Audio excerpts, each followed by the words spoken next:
Good morning on what is a bright, sunny but chilly day. It is Friday, October the 15th. I am back in the reading nook with some parcels and, of course, a nice hot cup of tea. And the first one I'm going to look at is this. Okay, let's have a look. And show you that, then you'll know who it's from. It's from Games Omnivorous. Nice little message from Andre there. Enjoy. So this will be his latest releases from Games Omnivorous. June, newly arrived this morning, so let's take a look.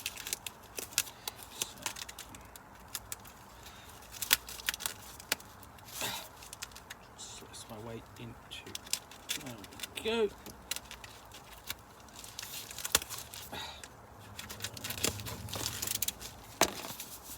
Let's open this up. What we've got? Quite brightly coloured. Flash of fluorescent lime green. And let's see, that's the. Okay.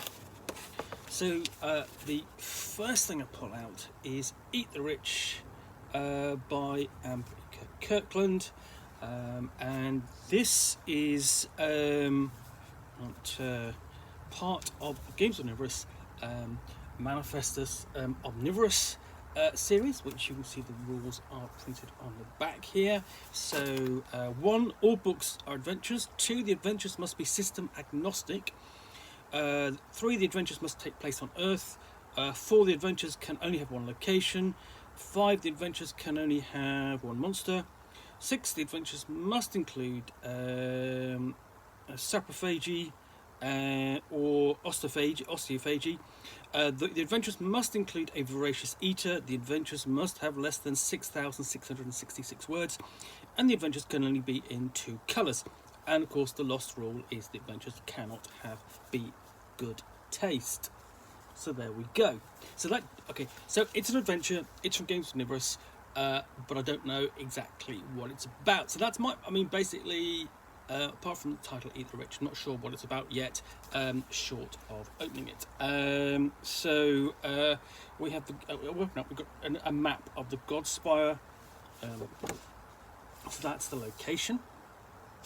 Still don't know what it's about, but the artwork is. I really like it. It's nicely done. The production values on the Omnivorous Games Omnivorous titles are always very good. I'm always impressed by those.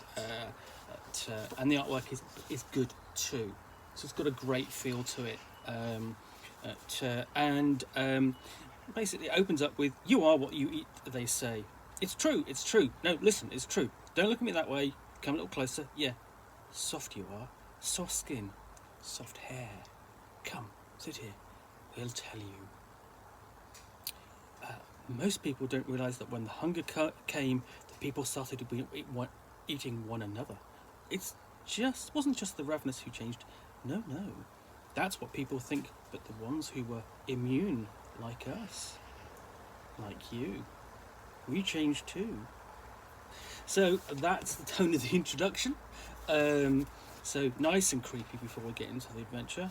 And so, in fact, the proper introduction is essentially what happened.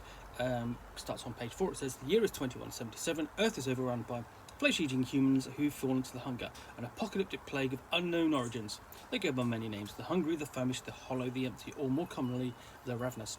Their humanity still lingers, although buried deep below their own thoughts. A few have developed immunity to the virus. Others have been lucky enough to avoid infection. All fight for their lives, forming ragged pockets of survivors that scour them in search of a cure. Earth's genetically and cybernetically enhanced ruling class will jaunt a majestic, cloud-piercing, levitating rock and fashion themselves as gods. Some say it was they who created the hunger. Some say it was a failed genetic experiment, and that those responsible are the ones who escaped its consequences. This is true. The gods don't seem to care. They live in safety and luxury and needn't think about the poor souls rotting away below. So what we've got here essentially is a setup, really post-apocalyptic future, basically involves a cult. And you have starting equipment for members of the cult, generating characters. So you have backgrounds here as well, with some sample characters. So basically generating characters, sample characters there. And then we come on to essentially discussion of what the hunger is and its different stages and how you become infected and its incubation period.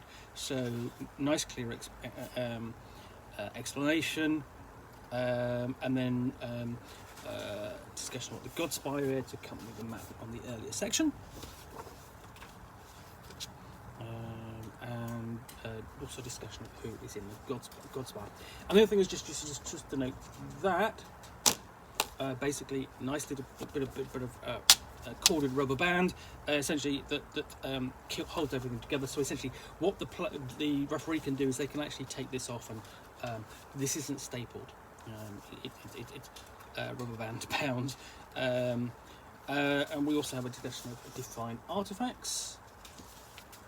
So I'm not entirely sure this is quite a scenario, but it's definitely more of a setup.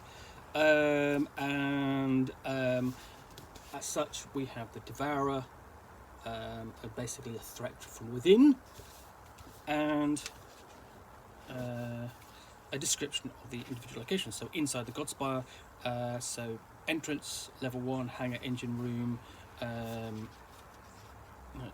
cargo area, cargo plenty. Now, so this switching colour basically back and forth between the white and the deep, sort of like deep red, sort of burgundy colour against the silver. The odd thing about the silver is you look at the silver and I kind of go, I want to be able to scratch that off, reveal what's underneath. Of course you can't, but I mean that's the feel of it. And then we go to the cargo area, the utility level, Garden of Plenty, and so on. The various different levels covered. Basically, they get about half a page each. As the characters climb the spire all the way up to level 8, the Panopticon and the bridge, and then last we've got the credits, and then we've got a random encounters table on the back inside page.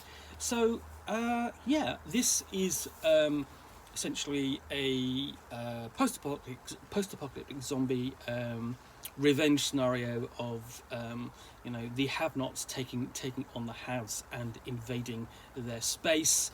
I mean, it's a little bit like the film Elysium with Jodie Foster, but with zombies, and a whole lot less Matt Damon. But take this and bring it to the table and use it with the rule system of your choice. I would suggest keeping it fairly simple.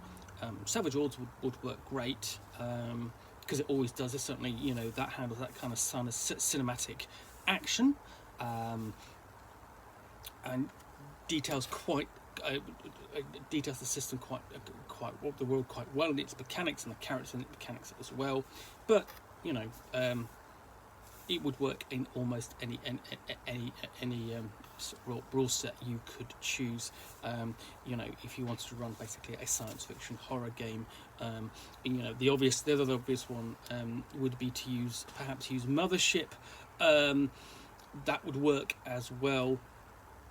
Sort of like it's a strange planet that perhaps the characters have. You could do sort of like the player characters have basically been marooned on this strange planet where all this disaster has happened, and then they have to try and escape.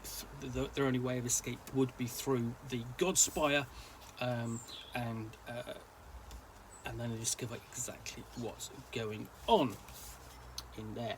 So, that's Eat the Rich, scenario by Ambika Kirkland, published by Games Omnivorous, which is available now. And it basically really nicely put together. You can feel just how good this book, you can imagine just how good this book feels in your hands. I'm not kidding, it's nice sturdy paper, nice artwork, nice layout, easy to read. Well, hopefully you have enjoyed this unboxing in the Nook, and if you have, please do click the like button down below. And if you've got any comments or feedback, I appreciate you posting those, and I do take the time to read them. And lastly, if you want to be alerted to yet more unboxings in the Nook, where you will see me with some parcels and a book or game, which I can talk about for roughly 10 minutes to the best extent of my knowledge.